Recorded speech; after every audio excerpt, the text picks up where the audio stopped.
안녕하세요. 마케팅 애널리틱스를 발표하게 된 쉘링포드 박주형입니다. 저는 이거 실명으로 내야 되는 줄 알고 올렸더니 남들 다 그거 쓰시네요. 니그 쓰시네요. 네, 맞아요. 지금 채팅창 보고 있는데 지금 원래대로라면 배경에서 핑미핑미 하고 소리가 나가야 되는데 행아웃이 지금 안 나온대요. 그 소리가. 그래서 PC 사운드 소리가 지금 제 귀에만 들리고 있을 거예요. 101이라고 검색을 하니까는 요즘 다 이 프로듀스 101밖에 안 나오더라고요. 그래가지고 하는 길에 좀 상큼하게 배경도 핑크색으로 하고 부금도 좀 넣었는데요. 또 뭐 일단 넘어가고 그 다음에 제 자료 안에 동영상이 좀 들어있어요. 근데 동영상이 좀 들어있는데 그것들이 소리가 아마 안 들리실 거예요. 그래서 직접 말로 때우기로 했으니까 그 점 유의하고 들어주세요. 네, 101 의미 아시는 분 아시죠? CS101 맞습니다. 바로 그 의미고요. 애널리틱스 101은 그런 쪽으로 진행을 할 건데 일단 제 소개 먼저 하고 시작할게요. 실명은 박주형이고요. 닉은 쉘링포드, 줄여서 쉘포 또는 포드라는 이름으로 활동하고 있습니다. 주로 개발자 행사나 컨퍼런스 같은 곳에서 많이 출몰 하고 있는데요. 네, 맞아요. 네, 플래닛에서 열심히 일하고 있었고 지금은 원스토어에서 일하고 있습니다. 어, 뭐 제가 회사에서 하는 일은 개발자용 서비스의 기획과 릴레이션스 업무를 담당하고 있습니다. 그래서 그런지 제가 뭐 개발자 아니면 최소한 컴공 출신이라고 생각하시는 분들 간혹 있는 것 같은데 생각보다 많이. 근데 어, 사실 저는 경영학과 출신이고요. 정말 열심히 공부를 해가지고 제 학교에다가 이름을 새기고 나왔습니다. 근데 그걸로 한번 약을 팔아볼 기회가 한 번도 없었어요. 그래가지고 그걸로 약을 팔아볼 수 있는 기회를 저기 이모에서 받게 됐어요. 그리고 제가 팔 약은 이런 것과 관련돼 있는 약이에요. 야, 이런 것과 관련되어 있는 약인데요. 뭐 사실 지금 제가 먼저 알아보고 싶은 게 슬랙창에다가 여러분들이 혹시 이 여기서 나오는 화면에 나오는 용어의 뜻과 의미가 익숙하신지를 한번 물어보고 등급을 한번 나눠보고 싶어요. 네, 등급 나누는 거 익숙하시죠? 등급 나누는 슬랙창에다가 지금 보이고 있는 저 핑크색 단어들의 용어를 거의 다 알고 설명하실 수 있다 하신 분들은 A, 한 반 정도 알겠다 싶으신 분들은 B, 뭐 들어봤는데 뭐 아몰랑이다 하시면은 C라고 한번 적어주세요. 저 지금 채팅창 보고 있으니까 도리도리 나오고 네, C 몇 분 살아 계신지를 보는 것도 이거 큰 그거네요. 오, 네. 대충 어떤지 알겠네요. 네, 근데 저는 아무래도 마켓에서 데이터를 보고 또 사람을 만나는 게 일이다 보니까 어느 정도 익숙한 한 B 정도의 레벨인 것 같아요. 근데 제가 만나본 대부분의 경우에는 A, B, C가 어느 정도 정해져 있더라고요. 그래서 예를 들어 대부분의 A는 강의를 하시는 분들이나 컨설팅 하시는 분들, 이런 분들은 뭐 경험도 빠삭하시고 이론 베이스도 빠삭하시고 거의 뭐 넘사벽이죠. 그리고 B는 그분들이 파시는 약을 먹고 취하신 분들이 많더라고요. 뭐 저런 수업도 진짜 비싸거든요. 한 100만 원에서 뭐 몇십만 원 뭐 이런 수업을 듣고 와서 회사에서 이제 에반젤리스트로 이제 이니시를 거시는 분들이 계세요. 그런 분들이 한 B반 정도? 그리고 저도 그중 한 명이고 마지막으로 대부분인 C반은 이 설명을 듣고 그 이니시를 거시는 분들의 설명을 듣고 이벤트 태깅, 코딩을 작업을 직접 하시는 분들, 저를 포함한 아마 많은 분들이 여기에서 일을 시작하실 거예요.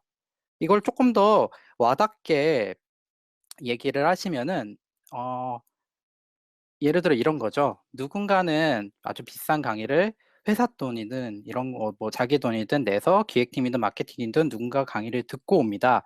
그러면 실무에서 바로 적용할 수 있는 테크닉 위주로 많이 배워오게 돼요. 그런 반들이 가장 그 바글바글 하거든요. 그런데 그분들이 그걸 배운 걸 가지고 와서 이제 뭔가 써먹어야 되잖아요. 그러면은 또 새로운 규칙이나 또는 문서를 만들어내게 돼요. 뭐 보통 엑셀이나 이런 걸로 문서를 만들게 되고 로그 정의서 뭐 이런 걸 만드시게 되죠. 그러고 나면은 대부분은 문서를 받으면 이런 일이 벌어져요. 문서를 열심히 읽고요. 읽다가 뭔가 좀 해 가지고 이제 레퍼런스 사이트를 들어가 가지고 이제 보면서 '아 뭐 이런 건가? 이런 거 하라는 건가?' 하다가 하면서 딱 요런 표정을 짓게 됩니다. 딱 요런 표정을 하죠. 누군가 그러니까 문서를 받아서 문서를 해석을 하면서 '이게 뭔 소리지?' 하면서 실제 작업을 하시는 분들은 그냥 말 그대로 뭐 대기업이든 스타트업이든 SI든 할 거 없이 참 비슷하게도 뭐 누가 뭘 배워 갖고 뭘 시작했는지는 아무런 의미가 없고 그냥 레퍼런스를 보면서 만들어 넣고 태그 적용해 넣고 버그가 없으면 되는 거예요. 그냥 거기까지만 딱 생각을 하는 거죠. 그냥 표정을 보면은 딱 아시잖아요. 모든 게 알려지고 '이게 뭔 소린가.' 딱 그런 것들인데 뭐 이런 상황이랑 크게 다르지 않더라고요, 어느 기업이든 간에. 그래서 뭐 처음에 뭐 어떤 분들이 어떤 식으로든 좋은 의미로 시작을 하시더라도 실제로 개발을 하시는 쪽에서는 뭐 그런 거랑 아무 상관없이 이건 하나의 요건일 뿐이고 하나의 그냥 일일 뿐이고 왜 해야 되는지 모르겠지만 시켜서 하는 일들이 대부분이에요. 그런데 이러다 보니까 결국은 하는 일들은 계속 수동적이고 게 될 수밖에 없고 좀 아무래도 기초가 튼튼하지 않게 된 것이죠. 그리고 그런 일들은 대부분 귀찮게 생각이 돼요. 저도 요건만 처리할 때는 똑같이 생각을 했고 또 반대로 제가 매니징을 할 때는 그런 분들을 설득하는 게 너무 힘들더라고요. 그래서 한 번 정도는 개발자나 마케터들을 아이고 죄송. 화면 공유 계속 되나요? 네, 되고 있습니다. 아 네 알겠습니다. 한 번 정도는 그런 분들이 잠시만요. 뭐 아무튼 네. 아이고야 뒤로 가야지. 한 번 정도는 그럼 '이론적인 베이스에 대해서 한번 얘기를 해 봐야 되지 않을까.' 뭐 이런 생각을 하던 찰나에 이모콘 발표를 좀 봤고요. 그래서 '마케팅 이론 쪽으로 한번 약을 팔아 보자.'라는 심정으로 이모콘을 진행을 하게 됐습니다. 제가 오늘 팔 약에 대해서 비디오를 하나 준비를 했어요. 소리가 살짝 작게 들릴 텐데 감안하고 들어 주세요.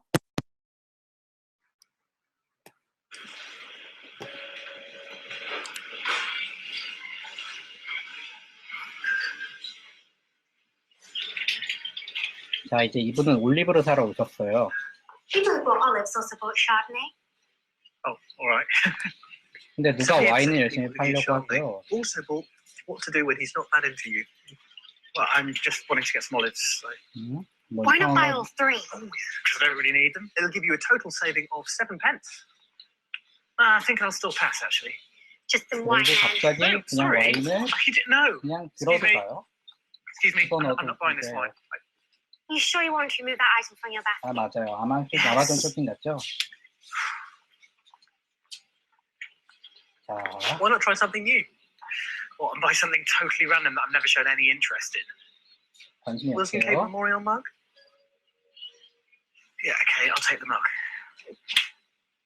Obviously, I'm joking, aren't I? 그리고 올리브는 404가 떴어요.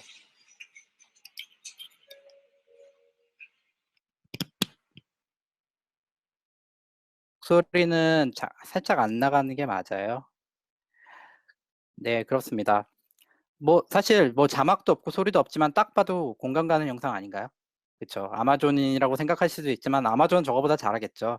근데 사실 실제 이마트에서 저렇게 물건을 팔진 않잖아요. 하지만 인터넷 비즈니스는 진짜 흔하게 있는 일이긴 하죠. 그 뭐 예를 들어 하지도 않는 게임의 쿠폰이 하루에 막 5-6 개씩 오기도 하고 지금 만약에 11번가나 이런 사이트에 들어가면은 제가 쓰지도 않는 쿠폰이 아마 저 여자가 준 와인처럼 막 팍팍 꽂혀 있을 거예요. 그런데 사실 좋은 스킬로 저런 오퍼링 도구를 만드는 것도 중요하지만 영상에서처럼 멍청한 짓을 해 버리면은 사실 팔는 걸 또 못 팔잖아요. 올리브 팔았으면은 얼마라도 벌 거를 와인 팔고 컵 팔려다가 고객을 놓친 거잖아요. 그래서 오늘 제가 얘기하고자 하는 거는 딱 요런 부분에 포커스를 맞춰 가지고 우리가 어떤 것을 팔 때 어떤 단계를 거치며 어떤 시점에 뭘 봐야 되는지에 대한 이야기예요. 그래서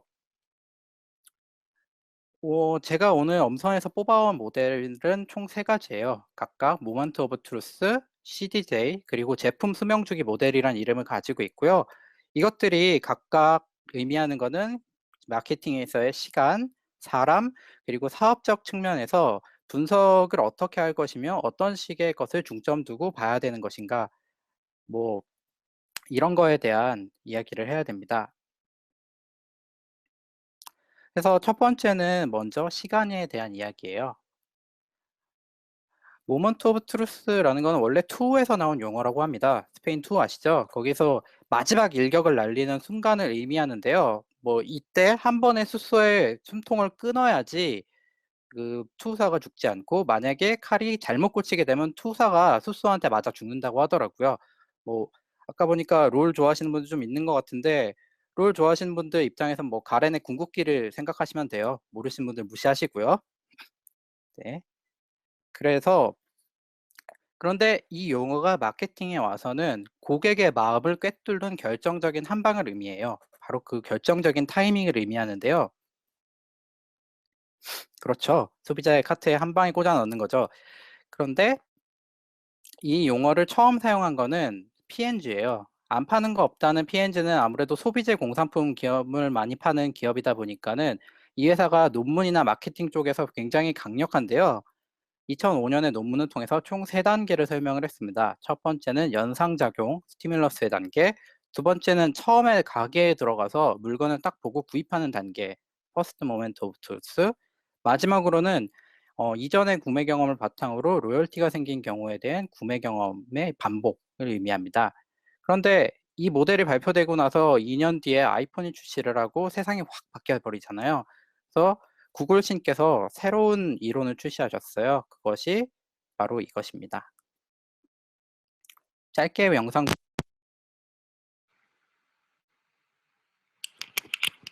퍼스트 모먼트 오브 스티뮬러스의 단계에 대한 거고요. 네, 마지막으로 세컨드 모멘트 오브 트루스입니다.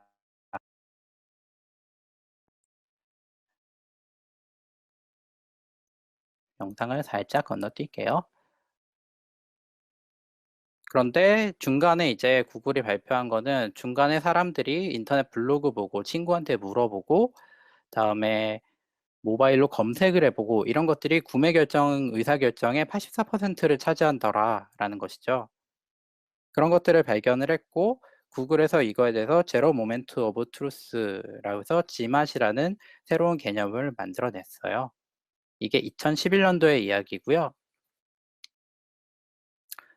소리가 나오면 좋았지만은 저 영상은 나중에 제가 슬랙에다가 올려드릴게요. 그래서 아주 쉽게 정리를 하자면은 마케팅에서는 총 4번의 승부를 볼 수 있는 시점이 있다라는 게 현재로서는 가장 정설로 받아들여지고 있고요. 이 과정을 통해서 제품이 팔리게 되는 것이죠.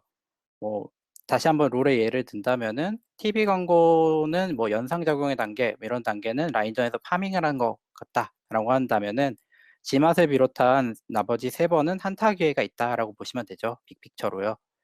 모르시는 분들이 많을 것 같아서 예를 들어주면은 스티뮬러스는 광고의 단계라고 보시면 되고요. 그 다음에 지맛의 단계는 우리가 흔히 아는 페이스북 페이지 운영, 실급금 등을 통한 유입이고요. 저같이 마켓에 일하는 사람들은 마켓에서 처음으로 물건을 맞이하는 ranking, 마켓 랭킹이나 DP에 대한 부분이 퍼스트 모멘트 트루스, 그 다음에 마지막으로는 카카오톡 초대와 같이 사후 경험에 의해 가지고 발생하는 시점을 마케팅에서 세컨드 모멘트 오브 트루스라고 합니다. 그럼 자연스럽게 포커스를 바꿔서 고객의 입장에서 조금 더 깊게 알아볼게요. 이번엔 맥킨지에서 발표한 CDJ라는 모델을 사용할 건데요. 바로 이렇게 생긴 모델이에요. 하나하나 쉽게 설명하면서 간단하게 질문을 통해서 연상을 해보면은요. 첫 번째는 트리거의 단계라고 부르는데요. 뽐뿌를 일으키는 단계라고 합니다. 그래서 고객들이 뽐뿌가 일으키는데 이런 궁금한 건 이런 거겠죠. 여러분들의 고객이 어떤 것이 여러분들의 고객의 뽐뿌를 만들어내는 것일까? 이런 것이고요. 두 번째로는 고객들이 우리 제품을 기억을 하고 있냐, 머릿속에서 뭔가를 떠올리는 단계가 있어요. 눈치 빠른 분들은 아시겠지만은 TV에서 광고를 봤으면은 거기에서 연상작용하는 아까 그 스티뮬러스의 단계가 떠오르시는 게 맞고요.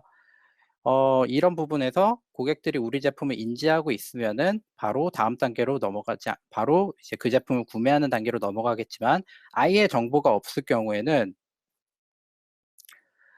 아예 정보가 없을 경우에는 이제 구글 검색을 하거나 뭐 이런 지마세 단계로 넘어가게 됩니다. 뭐 카카오 게임으로 치면은 다운받아서 인앱 결제 다운받아서 실제로 튜토리얼을 해보는 요런 모든 단계를 지마세 단계, 즉 이렇게 검색의 단계라고 보시면 되고요. 마지막으로는 결제의 순간이에요. 요게 굉장히 중요한 순간이고 우리의 월급이 들어오는 순간이죠. 또 퍼스트 모멘트 오브 트루스의 가장 큰 관문이라고 할 수 있죠. 네, 맞아요. 그런데 이런 구매 경험을 통해 가지고 굉장히 구매 경험을 통해서 다음번에는 그 구매 이후에 대한 경험에 의한 것이 남게 되고요. 뭐 고객의 기대를 충족시키냐 못 시키냐를 결정하는 단계에서 세컨드 모멘트 오브 트루스의 과정을 경험하게 되고, 만약에 성공적으로 구매 경험이 만들어졌으면은 그 뽐뿌가 나오자마자 바로 로열티 루프를 타고 여러분들의 제품을 반복 구매를 하게 되는 로열티 루프의 단계로 넘어간다고 해요. 가장 해피한 경우죠. 사실 이 부분을 설명하는 게 제가 쉽게 설명을 해보려고 해도 그렇게 쉽지가 않더라고요. 조금 더 내공이 필요하지 않을까 싶었는데, 여튼 이제 좀 흔히 알만한, 이제 우리가 시점도 알았고 고객들이 어떻게 행동하는지도 알았으면 마지막으로 이게 사업에서 어떻게 활용되고 또 무엇을 봐야 되는지를 알아보는 게 중요하잖아요. 그래서 요거에 대해서 고객 제품의 생애 주기에 따라 달라진다라는 거를 보여드리려고 라이프 사이클 모델에서 적용해 봤어요. 그것은 일단은 보통은 작은 사업체나 처음으로 시작하는 사업의 경우와 미디엄, 그다음에 지금 아주 큰 규모의 사업을 하시고 있는 경우에 따라서 봐야 되는 지표가 달라진다고 하는데, 매우 익숙한 언어들이 많이 보이실 거예요. 뭐 신규 CTR이라든가 신규 방문 비율, 이탈률, 뭐 컨버전 레이트 이런 것들이요. 그런데 보통은 집중하는 게 각 사업체별로 달라진다고 해요. 그래서 첫 번째로 작은 기업은 신규 유입을 중요하게 봐야 되는 거고, 중간 규모 이상의 사업이 안정기로 들어가게 되면 고객의 행동 패턴을 읽고 뭐 로열티를 끌어올려서 아까 말한 로열티 루프에 끌어들이는 거를 중요하게 본다고 합니다. 그 다음에 마지막으로는 좀 어느 정도 성숙기에 들어간 제품의 경우에는 제 목표 전환을 중요하게 삼는 것이 맞다고 하고요. 각 사업 과정에서 도움을 주는 여러 가지 도구들은 이런 것들이 있는데, 어, 적용을 해보자 보면은 뭐 이런 아까 말한 고객 루프에 따라 가지고 봐야 되는 애널리틱스 도구들은 이렇게 다르다고 합니다. 근데 뭐 사실 클릭 스트림 애널리틱스의 하나의 일종인 구글 애널리틱스로도 거의 대부분의 기능을 다 할 수 있으니까 여기 있는 이런 많은 카테고리나 이런 것들은 그냥 참고하시면 될 것 같아요. 제가 오늘 세 가지 모델에 대해서 좀 빠르게 설명을 드리면서 넘어가고 있었는데요. 사실 하고 싶은 얘기는 뭐 간단합니다. 마케팅에 있어서 시간과 사람, 그리고 제품에 따라서 봐야 되는 지표들이 각각 다르고요. 그 각각 다른 것에 임에도 불구하고 어떤 시점에서 다른 KPI를 잡았을 경우에 고생하는 것들은 결국은 가장 아래쪽에서 일하고 있는 실무자들이잖아요. 저희 실무자들이 조금 더 고생을 덜 하려면은 스스로 공부를 해서 어떤 것들을 제안을 하고 조금 더 능동적으로 일을 해야 된다라는 생각을 하고 있어요. 하지만 기본적으로 시키는 거를 하게 되는 게 대부분이다 보니까는 뭐 예를 들어서 초기 단계의 사업인데도 불구하고 수익 모델을 고민을 한다던가, 중간 단계에 뭐 예를 들어 지금 있는 고객들을 리텐션 시키고 이런 것들을 해야 되는 단계까지 왔음에도 불구하고 신규 유입을 위해서 광고비를 투자한다던가, 아니면 통해서 투자된 사람들에 대해서 어떤 식으로 전환 목표가 잡았는지를 아무것도 하지도 않고 매출 목표만 쫓고 있는다던가, 이런 부분들은 조금 개선이 돼야 되는 거고, 실무 레벨에서 조금이라도 이론적인 베이스를 가지고 이야기를 하고 또 좀 더 능동적으로 일을 한다면은 좋을 것 같다라는 생각을 하고 있습니다. 어, 마지막으로 개인적으로 스티브 잡스가 했던 말 중에서 기억나는 게 있어요. Marketing is about values. This is a very complicated.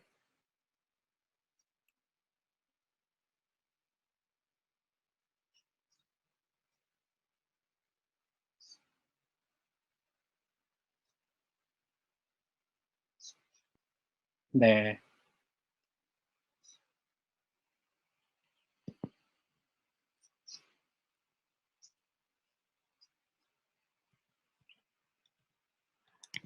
네. 스티브 잡스가 했던 말처럼 모든 제품은 수명 주기가 있고 그 제품의 주기에 따라서 아주 치열하게 단계별로 어떤 목적을 이루면서 가야 돼요. 그리고 그 시간은 매우 짧아요. 좋은 타이밍에 정확한 고객을 잡아가지고 그 사람들에게 그 사람들에게 오퍼링을 하고 각 단계별로 맞는 도구와 맞는 지표를 잡아가지고 사업을 하셨으면 좋겠습니다. 어느 위치에서 무엇을 하시던 간에 그런 일을 했으면 좋겠고요. 저도 그렇게 일하려고 노력을 하지만 쉽지는 않잖아요. 그래서 이런 기회 아니면 언제 한번 들어보겠어요. 저도 한번 공부도 해보고 얘기해보는 기회를 소중하게 생각하고 이렇게 발표를 마치도록 하겠습니다. 들어주셔서 감사합니다.